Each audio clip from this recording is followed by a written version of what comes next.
everybody, and welcome to a Monday, victorious Monday edition of the PHLY Eagles podcast. Bo Wulf and Rich Hofmann, which can only mean one of two things. Either Zach Berman has been waylaid by travel delays, or, Rich, there's a bit of a nuzzy situation going on behind the scenes with the Eagles reporting crew, but I think it's probably the former.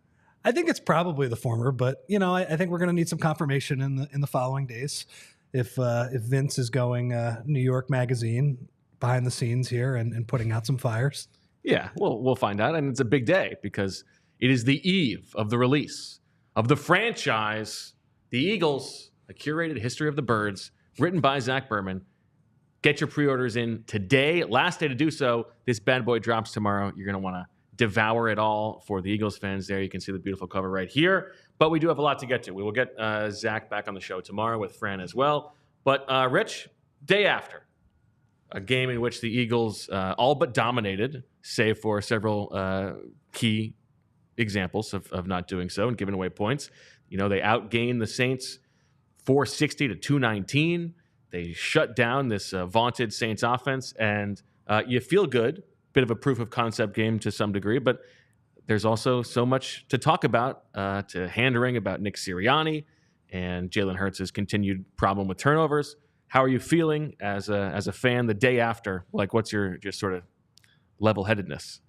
So, Bo, I feel pretty good, and for the exact reason you just laid out, is that I think on a play-by-play basis, the Eagles dominated that game yesterday, and that makes me feel good. But what strikes me about the game yesterday is how different it was from the 10-1 start last year, where the Eagles are playing coin flip game after coin flip game. Sometimes, you know, let's say they were playing evenly in a lot of those games, sometimes against inferior opponents. Sometimes they were getting really outplayed, but they were the Saints for a lot of last year, where every high leverage play, every bounce went their way. This is the opposite, right? Like, you know, and I think last year we said, hey, this team, they really know how to win. And we saw by the end of the year kind of how foolish that idea was. Really, they were getting lucky and just pulling these games out of their asses at the end of it. So this was the opposite. They don't know how to win right now. Every high leverage play, every situational game management instance is a disaster right now. But on a play-by-play basis, they're running the ball extremely well. Jalen Hurts, like, there's 2 or 3 plays a game that are absolute disasters that take him down from playing excellent football to maybe even slightly below average football. I don't know. Like, they are such killers that you cannot gloss over them. It is making life a lot harder. But there's a lot of good stuff happening in between. And after the defense, after Vic Fangio, you know, a proof of concept game for him, I would say, is that, like, he has dominated those Kyle Shanahan offenses his entire career, and he absolutely dominated the Saints yesterday. I think I feel pretty good, despite being queasy about all of the disastrous stuff that makes this much harder than it should be. Yeah, and it is funny that you're making fun of the they found a way to win stuff, and that was basically Nick's defense of Jalen Hurts in the postgame press conference last night. He's a winner. He won at Alabama. He won at Oklahoma. He knows how to win. All this stuff. Okay, that's fine. But let me ask you this question first, because we got to talk about Nick Sirianni. We got to talk about Jalen Hurts. We got to talk about Vic Fangio and what an impressive game that was from the defense and Jalen Carter as well. Obviously, we hope to have news at some point on some of the injury front, but we may not get that today. Nick Sirianni speaks in a little bit. Lane Johnson, DeVonta Smith, those guys in the concussion protocol. We'll find out about that. How are you enjoying the Saquon Barkley experience right now? Oh, my God. It's stunning how much I'm enjoying it. And it really, like, I feel like a dummy because for so many years here, I was so much on the running backs don't matter train, right? Like, if I said this in the newsletter today, if PHLY existed in 2022, I would have pushed hard for a running backs don't matter shirt. Like, the Eagles made 2 Super Bowls in 6 years by famously not paying them a dime. And really, like, Miles Sanders, who I thought was in some ways had some disappointing years, was the biggest resource allocation they spent to the position, just using a second-round draft pick on a running back. And having this great offensive line and just putting 3 guys who just run hard and take turns behind them, I thought that was the way to go. running backs do matter, bro. This running back does matter because like the play he made, and I thought Jamie made a great point on the post-game show comparing it to the Brian Westbrook punt return in 2003. Like that play comes out of absolute nowhere, and it's just because he has juice, man. Like it's just because he has vision and then acceleration to get through the hole. I am absolutely delighted watching this guy. I mean, I used to watch Penn State with my friends. I don't really care about college football, but again, like on Saturday, what else am I going to do but watch football if I'm off? I would just be like, man, this guy's like the best running back I've ever seen when he was in college. And at 27 years old right now, the fact that he still is this explosive and this fun to watch, I am stunned at how great he's been. Yeah, I've been kind of blown away, and maybe this is the the meme of the the ball knower on the bus, like he's having a good time, and the other guy's like, well, actually, running backs don't matter, and he's all hemmed up. I mean, I was pretty skeptical. Now, listen, it's only been 3 games. He's got part of the reason that you don't pay running backs is because they don't always stay healthy. Yeah, like that's true. That's the thing that has to happen here. Got to keep going. But just like watching him, and even just getting to watch the first half of the game last week against the Falcons in person, and seeing the way he moves, and having watched running backs in person for a long time now, he moves differently. He is different. And we were joking about this in 2022 about Miles Sanders, like what this offense would look like with a real running back. I mean, boy, is he a real running back. And he absolutely changed the course of that game yesterday.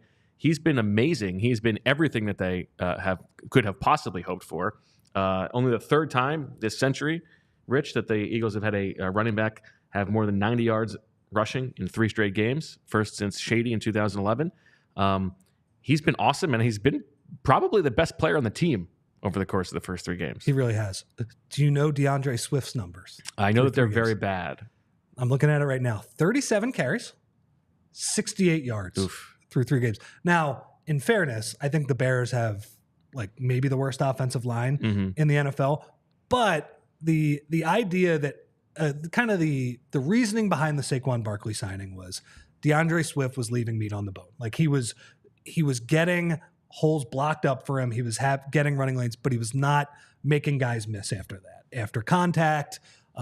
And Saquon has shown that like not only I think what's great about it, Bo, is that like he's like running through guys for first downs, but he's also running away from guys for long touchdowns. It's like the best of both worlds. It's the success rate idea, but then he's also your home run hitter. And it's also, it was theoretical because you didn't know how to parse how he looked with the Giants over the past couple of years, because he didn't look this explosive, probably because the blocking wasn't so good, right? And opposing defenses could hone in on him. And so, when they have that first snap of the game after DeVonta goes down, and you're down like your 3 stars on offense, and you give it to Saquon one time, and he scores the first touchdown of the game, like, boy, is that proof positive of like exactly what Howie Roseman would have been hoping for when they go out and sign him.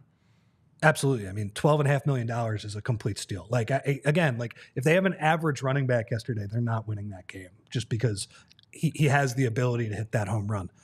One question for you, and this is somewhat bigger than Saquon, but he is included in it.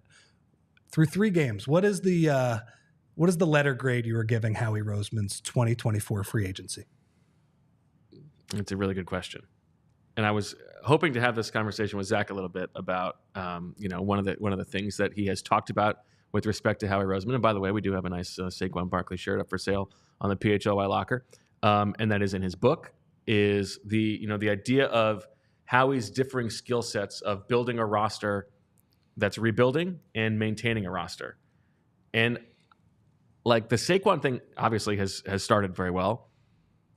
Obviously, the Bryce Huff thing is looking like a whiff at the moment. It's literally an A+ and an F- at the moment on those 2 signings. Right. And then you factor in the Hassan Reddick trade in that. Devin White, I think we would guess, is Howie signing, and Zach Bond is Vic Fangio's signing. Okay, right? You're not giving Bond. I'm giving that to Howie. I mean, to Fangio. Okay. CJ Gardner-Johnson has been up and down. Yeah, average. He's the one guy in the middle. I think probably more down. Yeah. But Mekhi Becton is a nice fail safe. Mm-hmm. I think I think a C. Yeah, it has struck me how the overall grade is probably average because it's just been so boom or bust for all of these guys. Yeah, and then you go back to like what is the the opportunity cost of these things? Like Saquon's been awesome, but would you have been better off signing a better edge rusher than Bryce Huff and allocating that money differently? All of these things are sort of cascading, but yeah, I think it is fair to say that like if the Eagles had lost this game, we would be certainly talking a lot more about like the Bryce Huff whiff and some of the things that the Eagles did not get right this offseason. What was it? 18 snaps for Bryce Huff 18 yesterday? snaps. I think 8 of them on the first drive. But was there any hope for this guy? I think there is still a little bit of hope. And just like I was Saquon skeptical, I was pretty like believing that Bryce Huff would give you something just because of the track record of like on a per pass rush basis, what he's done. But I also said, it doesn't matter to me if he plays on first and second down. He's not being paid to play on first and second down. If he gets washed out in the run game, that's fine, as long as he is giving you pass rush juice on third down. And that's the real concern, is that when he's getting in a few situations where it is third and long, line up, go beat Trevor Penning one-on-one, he's still looking like a jabron right now. And so like I don't know if they need to like send him to Abu Dhabi or something on a walkabout and then let him come back and see if it changes. But they got to do something, because right now he does not look playable. Is he a MetLife merchant, Bo? Is he dealing with all of the injuries on the offensive line from that terrible turf and just taking advantage of it? I don't know, but I agree with you. Like the run defense is so unbelievably bad, but also a little bit believable because, again, this guy could not get on the field for a ton of snaps for the Jets. He was used as a situational pass rusher. The fact that he's not even getting close to the quarterback when Trevor Penning is blocking him, when the Falcons are blocking him with tight ends, that is the really alarming thing. Like, I mean, if he was just a highly paid, very situational pass rusher who was giving you something, that would be totally fine. He's not giving you that. Get him on the field on third down, and he could at least like hurry the quarterback 1 out of every 3 or 4 snaps. That would be good. And he would probably still be overpaid for that because you have to have somebody else play on the first 2 downs. But at least like you're getting value from that guy. You're getting nothing from that guy right now. So that is an issue moving forward. And I would also say, Bo, like the fact that the run defense was so much better in the game that he didn't play is it makes me think that his playing time probably isn't going up in the next game, at least. I would imagine not, yeah. And you wonder at some point if Jalix Hunt is going to get involved here and taking some snaps away as well. I am the run defense in this game. I still sort of need to see it moving forward, because to me, this game, the way that it went along was kind of a failing on Clint Kubiak, the way that I was watching it, because they were keeping them in base, right? And the Eagles defense was dominating in base. I'm surprised that they didn't flip that switch earlier to sort of try to run out of nickel or out of 11 personnel against the Eagles nickel, because the Eagles were matching when you watch back, and they were still good in nickel. And Zach Bond plays a key role in that because Vic Fangio can sort of bring him in as an overhang guy and change the numbers a little bit. But they were much better with those 5-man fronts. You got to give credit to Fangio for getting those guys ready. You got to give credit to the guys themselves for playing better. Some of the little adjustments, Milton Williams getting a couple snaps on the edge, I thought was helpful, but they're not going to see a lot of offenses like that where the other teams are content to just stay in heavy personnel and keep trying to run it against a brick wall. I don't know what it'll be like next week in Tampa Bay, but as the season goes on, I think we got to see the run defense keep it up against different kinds of offenses. That was my main question, because I mentioned that Fangio has historically stifled those Shanahan offenses to the point where there's an ESPN article from like 5 years ago where Matt LaFleur, Kyle Shanahan, and Sean McVay are independently asked who was the hardest guy to go up against, and they all said Vic Fangio. Now we know, especially the article that launched like an entire Eagles front office plan to finally go get Vic Fangio. Sure, by hook or by crook. Well, we can talk about the efficacy of that strategy later, but obviously Kyle Shanahan likes the heavier personnel, right? He likes playing 21 personnel a lot, 12 personnel. It is interesting that the Eagles, and this is probably a better question for Fran, what you were getting at, like why wouldn't teams just play 11 the entire game and try to run out of that? Because the Eagles seem so ill-equipped to handle that. Especially with the Saints not having Taysom Hill in this game. It felt like they were so good through the first 2 weeks. Let's puff our chest out. This is who we are. We can be this no matter when, whenever we want, and they weren't really reacting to what the game was telling them. It is funny, though, that the type of offense that gives most of the league fits and is kind of a change-up, seems like Vic Fangio has that down. But the basic stuff, he's like, oh, no, I don't know. I don't know what we're going to be able to do. So I think that's probably a better question for Fran. Like, I know Zach Bond was getting cut block a lot in that Falcons game. Like, does the heavier personnel allow him to be the overhand guy? Like, what is the reason they are so much better against that? But I think you're 100% spot on in that when other teams go heavy and the Eagles can play their base defense, they seem pretty good against the run, right? I think that was mostly the case in the first two games as well. It's just when they get spread out, like, it's been a disaster so far. And to keep the context going, that Saints do lose 2 interior offensive linemen in the middle of the game. Like, that did not make things easier for them. But just as like on offense, to me, like the Saquon explosion was the story. I mean, to see Jalen Carter play a game like that and completely dominate from beginning to end. A record game now for you. That was as encouraging, I think, a development as the Eagles could have had. Yeah, and Vic was smart too. There was I like the stunt he ran on the Jordan Davis sack, which was great because the Saints had moved the left guard to center and put a new guy in at left guard, and Vic tested those guys right away, and it was smart. And I think, like, Bo, that's another reason why I feel good about this game. Like, the Saints can say, oh yeah, we lost McCoy on the first series. That was a killer for us, losing our center. The Eagles lost Lane Johnson for pretty much the entire game. Yeah. And not only that, they lost the guy next to him who had been playing great, particularly in the run game. And Big Fred and Tyler Steen did a great job. Like, I'm not watching every snap. I think at one point Greg Olsen was like, hey, they handled that stunt pretty well over there. But for the most part, like, the offense looked like it was it definitely was moving the ball up and down the field. They weren't getting in the way of Jalen and Saquon kind of doing their thing. The Saints really struggled with that. And I think, like, that's a big part of the story, is that the Eagles were able to handle their key losses. Yeah, that's well said. And the Saints, they didn't. I think like Stoutland and Big Fred deserve a lot of credit for that. And I do enjoy the the arc here of now Fred Johnson gets to get his flowers for the week. Sure. A guy who deserves it, because he did come in and play well, it looked like, and Tyler Steen as well. All right, before we keep going and get into some of the Sirianni of it all, let's talk about some of our friends, including our friends at Bet365, who, of course, are sponsoring this episode. You know that with Bet365, it is never ordinary. Bet365 has 90 million users worldwide. They also live stream 780,000 events each year with early payout offers across the NBA, NFL, NHL, and MLB. Bet365 pioneered live in-game betting, and today Bet365 offers the widest range of games and markets available for live in-game betting across 78 sports. Right now, new customers can get $200 in bonus bets when you bet just $5. Use the code PHLY365 to sign up, deposit $10, and place a bet for $5 to get $200 in bonus bets. Bonus bets can be used on the spread, totals, player props, futures, and more. You know they got a Monday night deal, and there's 2 Monday night games tonight. With Bet365, there are early payout offers, and you're a win if your team just goes up by 17 points. What a deal! Download the Bet365 app. Use code PHLY365 when you sign up to get $200 in bonus bets when you bet $5, whatever the moment.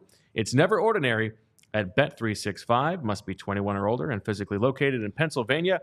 If you or someone you know has a gambling problem, call or text 1-800-GAMBLER. Thank you to Bet365 for sponsoring this episode.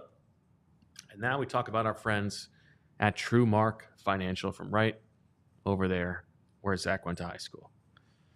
Hope they got a book sent their way, a signed copy. Might as well.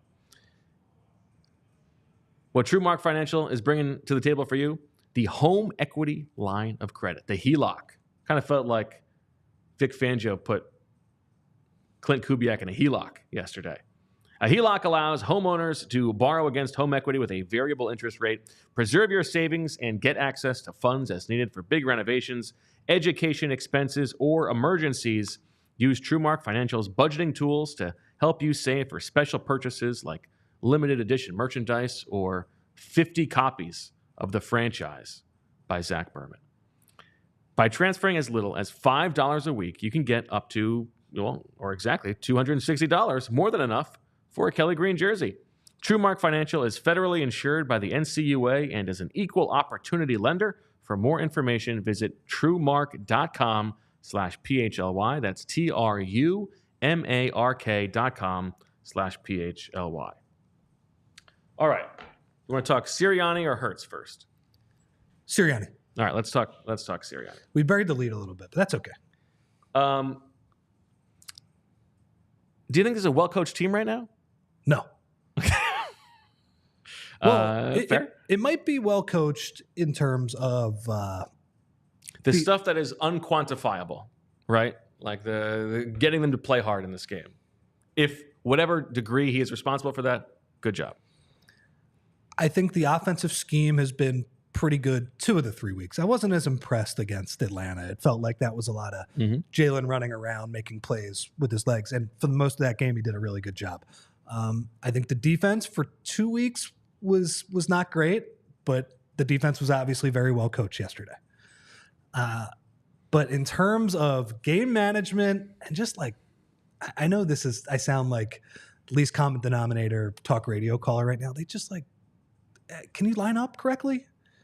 Can you not commit stupid holding penalties? It feels like, I mean, they had 3rd and 16 yesterday, like to win the game. Like they put themselves in really hard positions with penalties. And I think it's so funny that I was going to make this point later, but we'll combine Sirianni and Hurts here, that somehow the coach with the least responsibility, ostensibly, in the entire NFL is overshadowing what the $50 million quarterback is doing every week.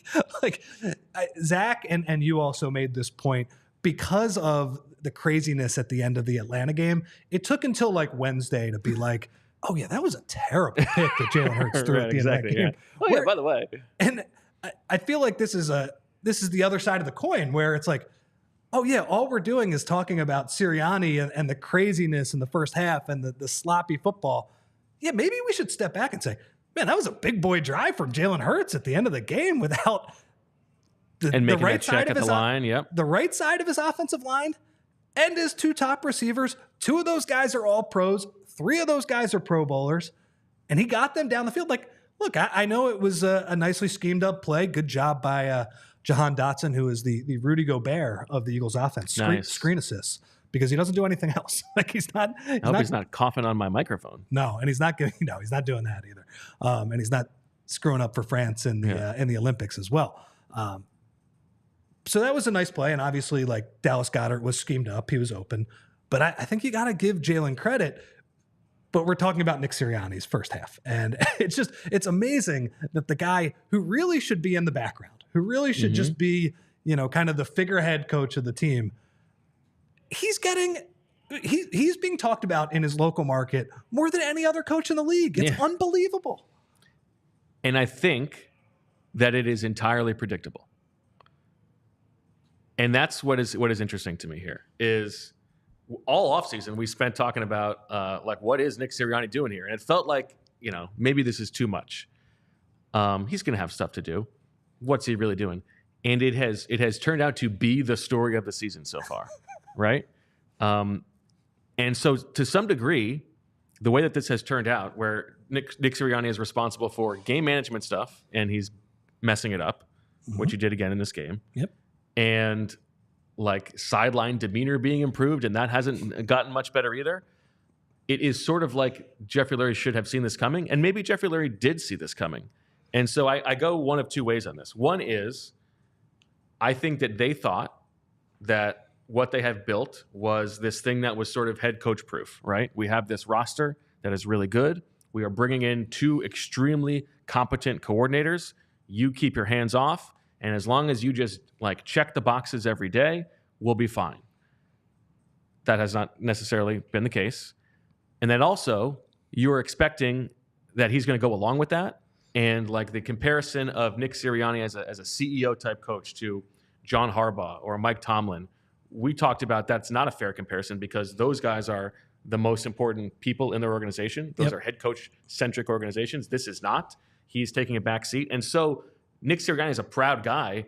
He wants to prove that he has something to do with what's going on. That's how you get him inserting himself into the 4th and 1 call at the end of the first half when the analytics would tell you to just kick a field goal there.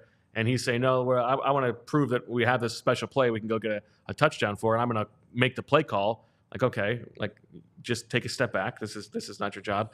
But the flip side to that is what you're talking about is also maybe by design from Jeffrey Lurie here, in that by installing Nick as like just the only head coach and nothing else, he has become the lightning rod. Oh like my God, everything else that's going wrong, we can talk about Howie Roseman's offseason. No, because everyone's just focused on Nick Sirianni. And so every week is becoming, just does Nick deserve to keep his job or not, even though the team is 2-1. And like everybody just look over here. He is the guy to pay attention to. The Bryce Huff stinking up the joint after getting that contract, that is such an easy storyline for writers, fans, anybody who talks about the Eagles.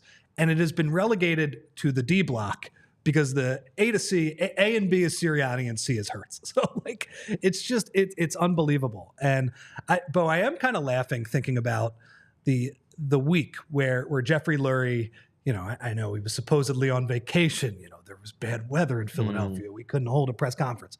The week after the Tampa game, it was like a week and a half, right? Didn't they announce it on Wednesday officially? Something like that, yeah. That Sirianni was coming back. However long it took for them to make the decision. Like, do you think him and Howie had a meeting where they said, okay, let's say that the offense is modern with Kellen, the defense is competent with Vic. I guess we got to give him game management. And do you think they had like a 2-hour conversation where they were like, oh, we don't want to do that. But then Howie probably told him, well, we got to give him something.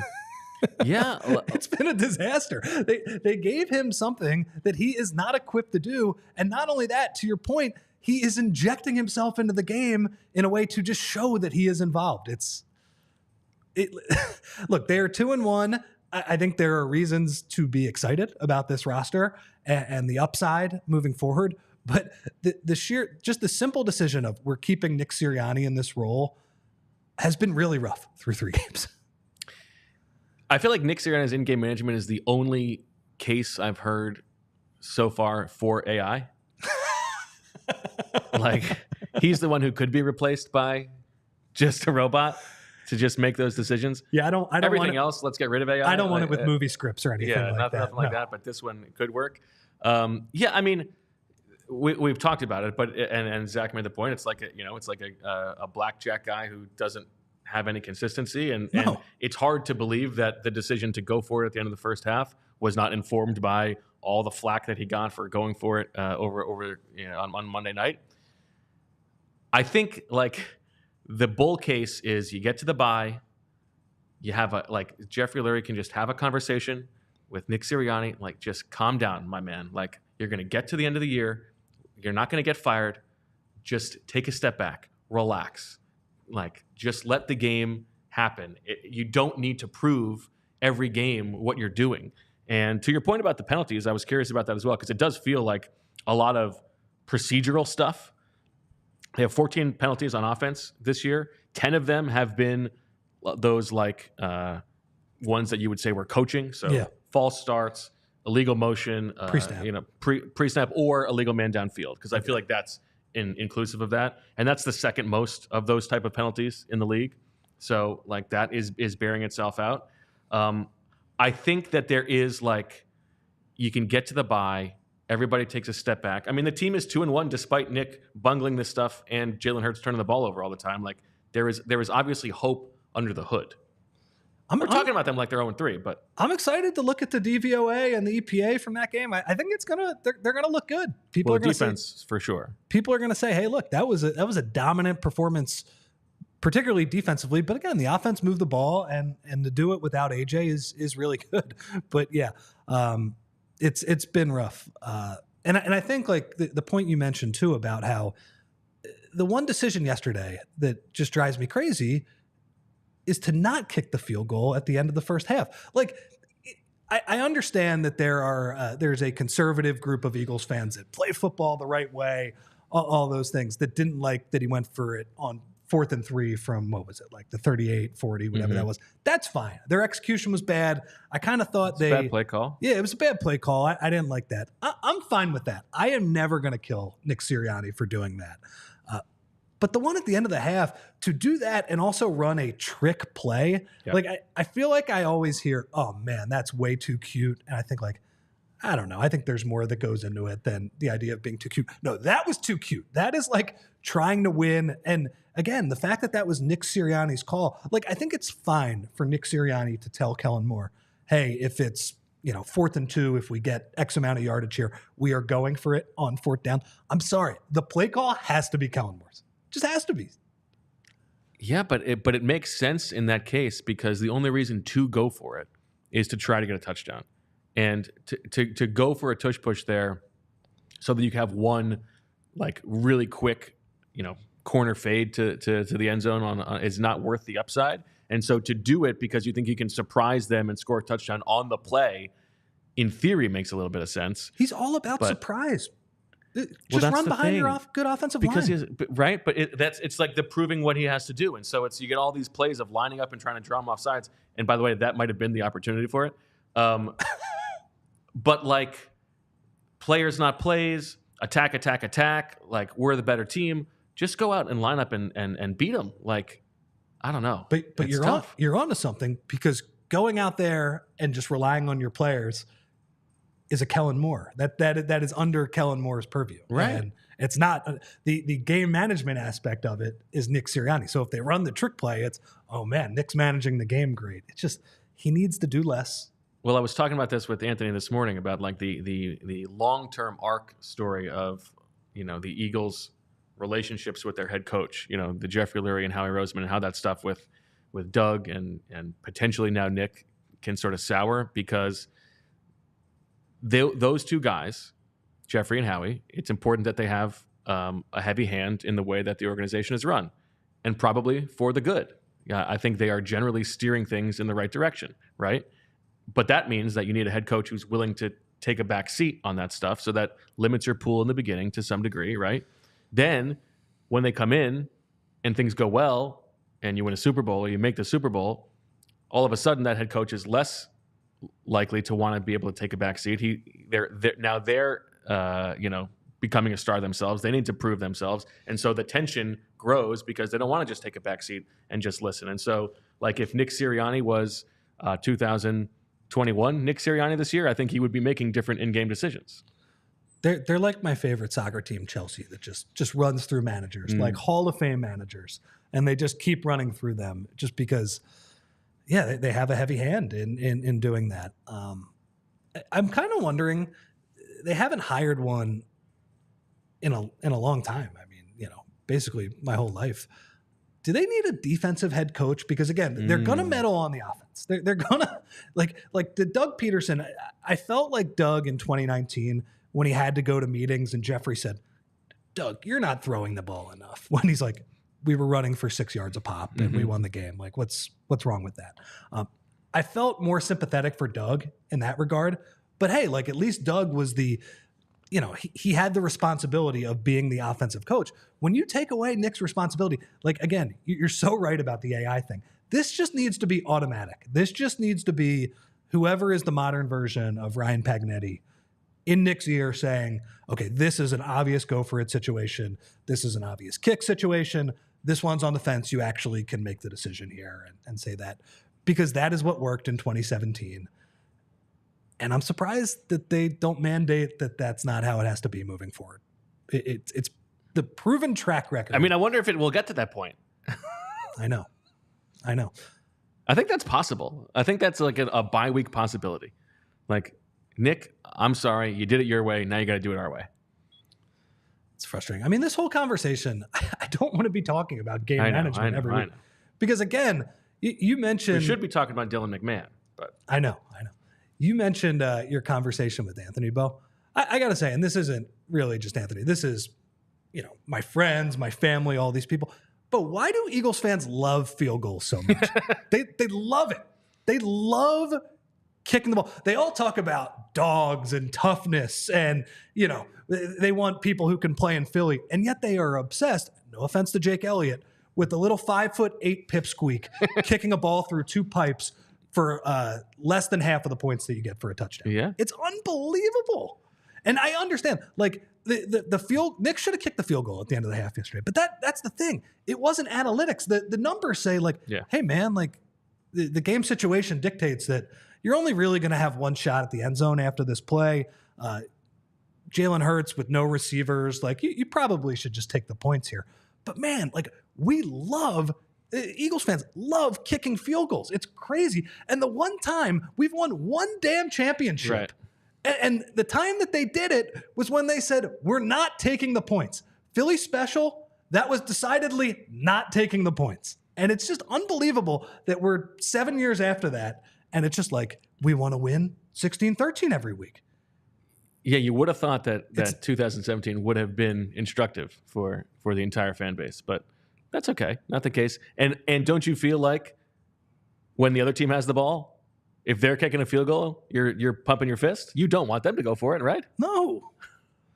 So look, I get it. Like on 4th and 5, 4th and 6 at the 30-yard line, yes, there is a time to trot Jake Elliott out there and take the points or whatever. What did you think of the 60-yarder?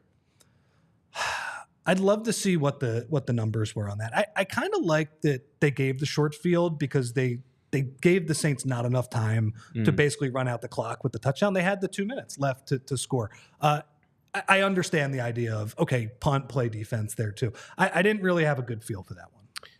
Yeah, my beef with that one was less about the actual decision to kick the 60-yarder and more about it sort of seeming disconnected from the third down play call. Like, if you're going to be willing to kick a 60-yarder, I mean, I'm never calling for a coward's draw or anything, but they called this like long developing rollout pass that was first down or bust. Like, if you're gonna be willing to take that field goal, I think you have a different play call there, and that's part of the whole, like, all of these decisions do not seem connected to each other. There is not a consistency across the entire game management thread.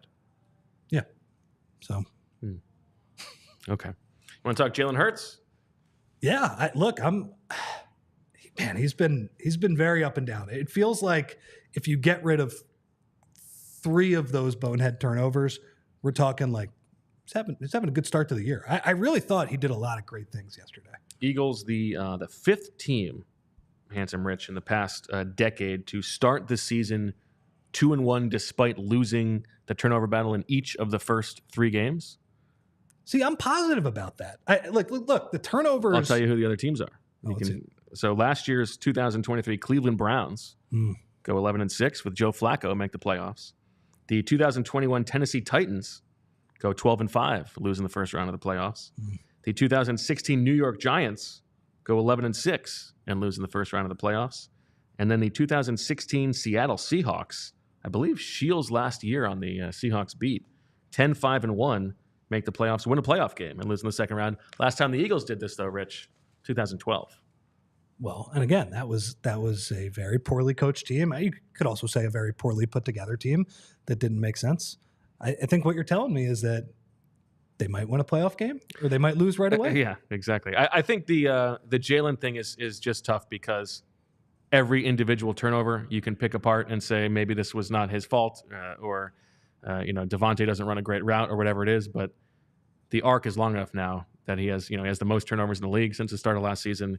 He's just got to clean it up. Like, enough is enough. Yeah. Yeah. I mean, like, look, though, I think like the drive at the end of the game, because frankly, we dinged him for that last week and we dinged him for it last year. Like, I'm thinking there were so many late game drives last year where he just did not do what you wanted from him. I'm thinking the fumble in game 1 against the Patriots, the pick against the Jets, right? He had a chance to basically bail himself out and win that game. He did a bad job. Freelancing with AJ against the Seahawks. That was a disaster. Last week against Atlanta, like he said it. I did like that in his press conference. It seemed like he took more public accountability than he usually does. And he was rewarded with a great drive here. Now, this wasn't a matter of being aggressive because he needed the touchdown here. But look, man, that's a big boy drive. To not have all of those guys and hit that big play to Goddard, that's awesome. So I'm hoping this will help, whether it's his confidence, his decision making, all of those things moving forward. But I agree with you. I don't really know. I don't have anything good to say. Like he can't have that fumble where he's holding the ball like this after 6 seconds in the pocket. Like he can't do that. But I don't have anything else good to say about it. It's a really hard way to win. Like you said, like not too many teams win games when they are losing the turnover margin. Part of me is positive about it because I think that stuff can be corrected. And the fact that you're winning on a play-to-play basis is probably a more positive indicator moving forward. But it's got to get cleaned up. Yeah. That's all. If only there were like a shot that you could give Jalen Hurts to stop turning the ball over, you know? Like a flu shot, which you can get at Rite Aid. Don't miss the big game or Halloween or Thanksgiving. Get a flu shot at Rite Aid. While at the pharmacy, get the latest COVID-19 vaccine and stay up to date on others. You can even ask your pharmacist for a vaccine review or recommendations. The CDC recommends getting a flu shot every year. A person's immune protection from vaccination declines over time, so help protect yourself against the flu by getting your annual flu shot at Rite Aid today. Do your part for the community, people. According to the CDC, flu vaccination may reduce a child's risk of severe, life-threatening influenza by 75%. Help protect your family by getting flu shots at Rite Aid today. Flu viruses are constantly changing, according to the CDC. Get your annual flu shot formulated to help protect you against this year's expected flu strains. Flu vaccines do not protect against COVID-19, and COVID-19 vaccines do not protect against flu. So you got to get them both. Getting vaccinated for both helps provide the best protection, according to the CDC. And while you're at the pharmacy, stock up on cough, cold, flu, and allergy essentials. Rite Aid has what you need to get you through the season. Just walk into your local Rite Aid or schedule riteaid.com. State, age, and health restrictions apply. Ask your Rite Aid pharmacist for details. And from there, we go to Zbiotics. No, not the ZB book, but Zbiotics. Tell you a little bit about the Zbiotics game-changing pre-alcohol product, because let's face it, I'm an old man. So after a night with drinks, I don't bounce back the way that I used to. So I have to make a choice. Either have a great night or have a great next day. That is, until you factor in the Zbiotics pre-alcohol. Because let me tell you, if there's a surefire way to wake up feeling fresh after a night of drinking, it's with Zbiotics pre-alcohol. Zbiotics pre-alcohol probiotic drink is the world's first genetically engineered probiotic. It was invented by PhD scientists to tackle rough mornings after drinking. Here's how it works. When you drink, alcohol gets converted into a toxic byproduct in the gut. It is this byproduct, not dehydration, that is to blame for your rough morning.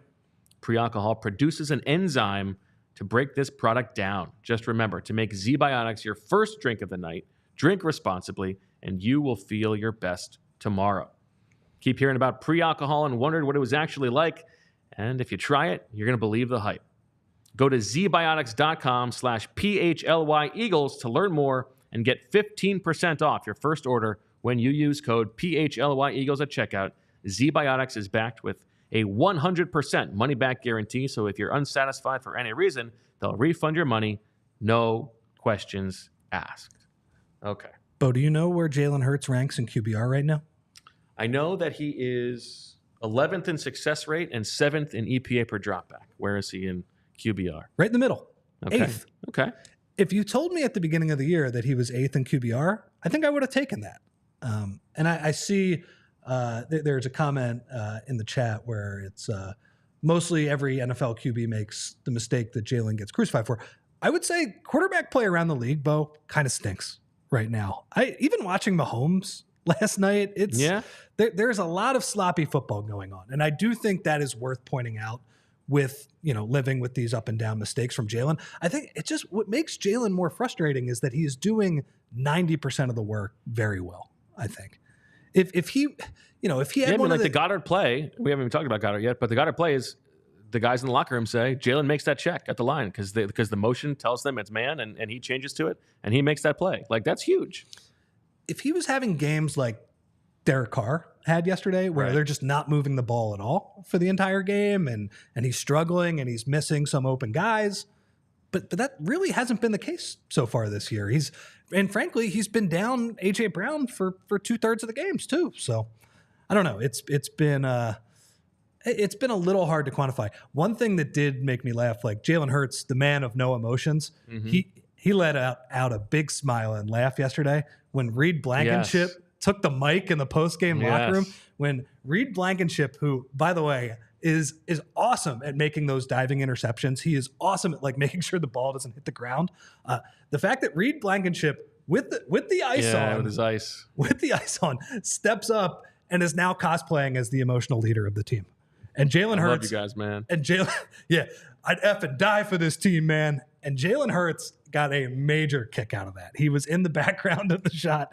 He was grinning ear to ear. And I got to say, I had the same exact reaction as Jalen. So good stuff. I'm waiting for Cooper DeJean to get on the field more so that there can be a side of the field that is Reed Blankenship, Cooper DeJean, and Quinyon Mitchell so that we can call them rookies and cream.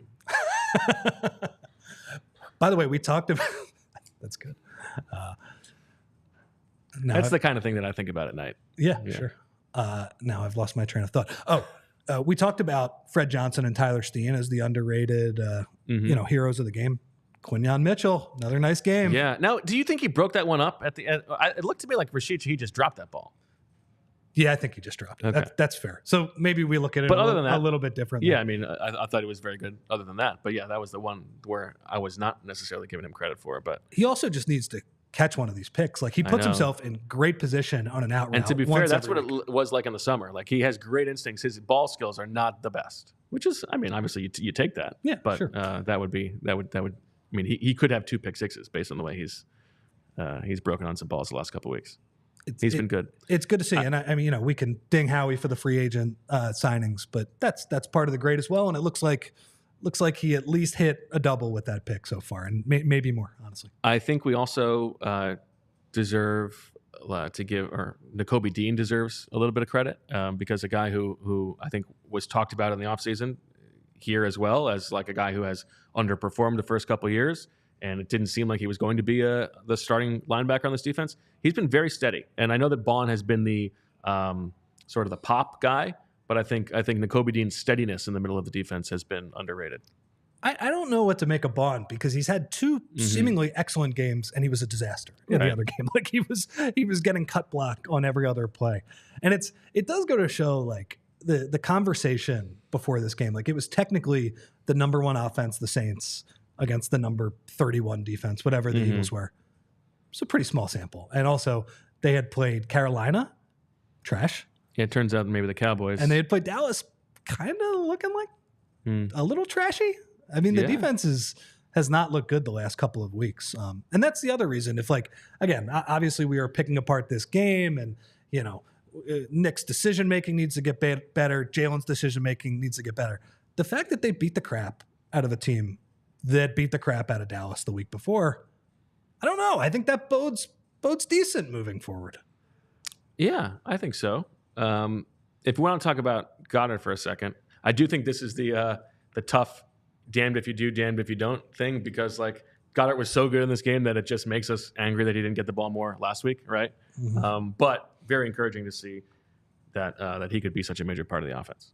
As a callback, too much Goddard?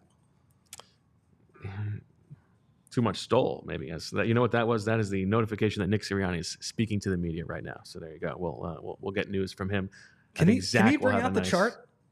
Like a PowerPoint presentation? When is too much Goddard? When is too much stole? Or him? I was thinking the game management chart. Although if you want to do that would be a good idea. Well. Yeah, like all the times in NFL history that a coach has, gone for it on this thing. Not the right thing to be chasing, but that's okay. What do you make of Goddard just having this explosive game after disappointing for a long time? And again, like I'm not even saying it's his fault. Like I feel like his catches are often a function of the offense working, right? If the offense is working, he's open in the middle of the field. Jalen's finding him.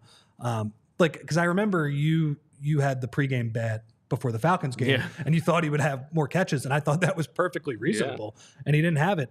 But then he has this just career game out of nowhere. Well, I said I wrote this, I think, in the season preview about Dallas Goedert. I think there is a case to be made that he is kind of like the bellwether of the offense. Yeah. Because if he is going well, the offense is functioning, right? Like everything is working as designed. You're not forcing the ball to him necessarily. Like AJ Brown can have 10 catches because you're just throwing it to him every time, no matter what the defense is showing you. But when Dallas Goedert is playing at his best and he has all of this yak, like that has been his superpower when he's been really good. It's a function of the spacing on the offense is working. Everything is well designed. And so like that was the case yesterday. And yeah, like a 61-yarder is doing a lot of the heavy lifting there, but he was over 100 yards before that pass was even made, right? So he had a big game, and a lot of it was because now some of it is when you play against man defenses, you have more of an opportunity for those type of yak plays, and you saw Jahan Dotson spring that, and that's what the Saints defense does. But I do think that Dallas Goedert is very much like other guys can have big games and the offense might not be perfect. It's hard to remember a time when Dallas Goedert has a big game and the offense is not just looking good. And it's the opposite of the conventional wisdom for tight ends, right? Because usually you think of the tight end, it's the safety blanket, right? It's the guy that makes the third down catches, that has 6 catches for 50 yards, but they're important catches. And Goddard just seems to be a little bit more boom or bust because, like you said, he's a bellwether for the offense. So one other point too, like I was making fun of Jahan Dotson earlier with the Rudy Gobert comp, and we were talking about Nick just not having these guys to play or ready to play and all the mistakes. They seem to have kind of figured out how the pick plays work now. Like AJ did a good job in week 1. They're not getting called for those as much anymore. True. And that's like Jahan Dotson getting that right as much as I would like him to have more regular production in terms of catches and yards. Well, that's the thing. We can also talk about Jahan Dotson as a function of if we're grading Howie Roseman's offseason. Yes. He did give up a 3rd-round pick for this guy who seems to be a complete non-entity as a receiving option. He gets a ton of snaps, too. Yeah, he played the whole game almost. Yeah. I'm not seeing a lot of juice. Like, you think Jalen just had a couple practices with him and was like, Calcaterra, next man up. Yeah. Well, Covey. Yeah. Anyway. All right. How are you feeling about the Bucs early? Revenge game. Yeah, true. I mean, I think Todd Bowles, as we know, loves the blitz, loves like bringing the house against Jalen Hurts. Do you think he's, not to say he's going to be deterred, but Jalen Hurts has looked good against the blitz so far. I think they've done specifically a nice job. You know, it's funny. Like I as a fan watching the game always get mad about short of the sticks throws. I feel like he's made a lot of good short of the sticks throws where the receiver has to make the guy miss to get the first down. But there's like 4 or 5 yards of separation there, and Jalen gets him the ball early enough where I think it's a plausible play. Like, I mean, Johnny Wilson yesterday, that probably was more Johnny Wilson making a nice play, but he's done it with AJ and Dallas in spots where, yes, like it's a 5 or 6 yard throw when you need 8 or 9, but those guys are in position to make those plays. I'm sure he's going to get tested. I would love to see them, absolutely destroy the blitz. That would make me feel a lot better because that game last year was an absolute disaster. I don't really know what to make of the Bucs because I did not watch too much of their game last week. They had a couple really nice wins. A win in Detroit is one of the best wins you can get in the NFL, but getting smoked by Bo Nix at home the next week, I don't really know what to make of them. Well, you mention it, and I had forgotten to look at this after this game, but we kept saying like teams are going to send these big blitzes against Jalen Hurts, and they just haven't really been doing it. It's been a lot, for whatever reason. Yeah. So over the course of the season, against regular blitz, so True Media coding it as 5 pass rushers, Jalen Hurts is 5th in the league in success rate and 4th in EPA per dropback. Fantastic. He's been doing a really good job. But when it is at least 6 rushers, he drops down to 16th in both and is a 33% success rate. So, I mean, it's a very small sample because they haven't seen it very often, but you can bet that next week against Todd Bowles, he's gonna face it again with whatever offensive personnel he has around him. And that's what Dane has tried to hammer home, is that Jalen was actually good against those 5-man blitzes last year. It's just when they sent the house, they really struggled. So I think we're going to see a lot of those blitzes, Bo. And I think part of the reason is that how do you beat those big blitzes? And usually it's with a receiver that can make a big play. They might be down their top 2 receivers in this game. Now, if AJ comes back, maybe it's a little more plausible that, all right, Todd Bowles sends one of those blitzes, but Kellen Moore schemes up something good. That could be like a 75-yard touchdown at some point, but it might be another big Goddard game. There you go. Yeah. Super chat from Khalif. I believe, who says, curious to know y'all's thoughts on the late round UDFAs contributing from Reed Blankenship to Britton Covey, Fred Johnson, Jordan Mailata, Moro Ajuma, Johnny Wilson, Thomas Booker, Grant Calcaterra, to name a few. I think to some degree that is the cost of doing business. You gotta have some guys like that on your team who are contributing, but some of those guys have been revelations. I think Thomas Booker deserves more playing time. He's flashed to me with the snaps that he's gotten. Johnny Wilson, boy, he had a chance to make. Before the Goddard play, that was a beautiful throw from Jalen Hurts that hit him right in the hands. You would like to see him make that one. Ajuma, I think, has been solid, and Fred Johnson, as we talked about, a huge story of the game yesterday. Yeah, I think Reed is the big winner there. Like getting somebody that was he undrafted or was he a 7th round pick? Undrafted and not a lot of money either. Yeah. On the lower end, I believe second to last of the undrafted guys that they signed that year. So, he looks like a competent player at safety. It seems like he certainly catches the ball when it gets thrown to him too. What did you make? The one other thing I would say, Bo, about that last drive too, because Fran broke down the fact that they weren't able to get home against Kirk Cousins on that final drive. The fact that they go to Brandon Graham as the interior defensive tackle. On one hand, man, he's been so good. BG, all-time Eagle, and it's so awesome that he's playing so well at 36 years old. It also frightens me a little bit how important 36-year-old Brandon Graham is. It's a little bit similar to Fletcher Cox last year when we talked about, they're getting subpar defensive line play overall, and the guy that's retiring has been the best one.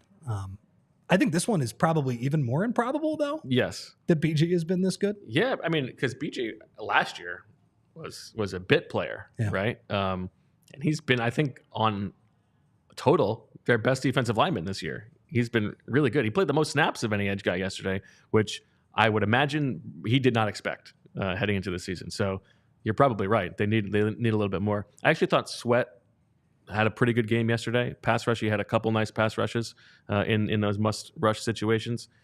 But we can go back to Huff if we want. But yeah, I think BG is like this is an unbelievable throwback season for him so far. You just sort of cross your fingers and hope that it keeps up. Yeah, and you saw in that play, I think he was rushing next to Jalen Carter, who was awesome the entire game. Obviously, they had to work around a couple guys on the interior of the line, but that's what you want from Jalen Carter, right? If there is a backup offensive lineman in the game and you ever get a one-on-one against him, and he got a couple of them, it was like the guy wasn't even there. Like he was doing the swim move and he didn't even have to touch the guy because he was running so fast past him. So that was good. And Jalen Carter is going to get doubled in those late game spots. So BG, like the strip sack of Tom Brady, can you get to the quarterback and with the one-on-ones? And he's been great so far this year. So I'm happy to see that because I love BG. One last super chat from Chase Daniel Plainview, who says, if the Jags keep losing and Sirianni's game management doesn't improve, how likely is interim head coach Doug Peterson? That would what unlikely. What a story that would be. But you know who is available? Who? Frank Reich. Could you imagine? They did it with Vic Fangio taking over for Sean Desai, the guy who was his disciple, to replace Nick Sirianni with Frank Reich. Boy, would that be dastardly. Do you think one of those coaches would take $1 million for the rest of the year if Jeffrey Lurie said, hey, look, you have a couple responsibilities. No, I'm saying no, but look, some of these football coaches are wired differently. They want to be involved because here are the parameters that Jeffrey Lurie is giving you for the $1 million. Here's what you're doing this week. You're doing the pregame speech. You're doing the postgame speech. And I guess you can figure out what hat or what hoodie you're wearing on the sideline. That's it. Do you think Frank Reich is doing that? Or do you think he wants to talk to Kellen Moore a little bit? I think he's probably not doing that to Nick, but I think he's interested. Yeah. I think somebody else would do it. Okay. All right. Well, that'll pretty much do it for this episode of the PHLY Eagles podcast. But do not forget, place your pre-orders now. You got one more day to do it. The franchise, the Eagles, a curated history of the birds by Zach Berman. Tomorrow is the day. We're very excited. We're very proud of our man. Hopefully he's back home safe and sound from Nolans. And we'll see him tomorrow with Fran Duffy as well for a full recap of what the film says about this game. Thanks to Rich for pinch hitting today. Thanks to Andrew as well. That'll do it. We thank you for watching and listening. We'll talk to you tomorrow at 2 o'clock. And as always, We love you. We all silly like the mayor. Going to Sirianni's press conference.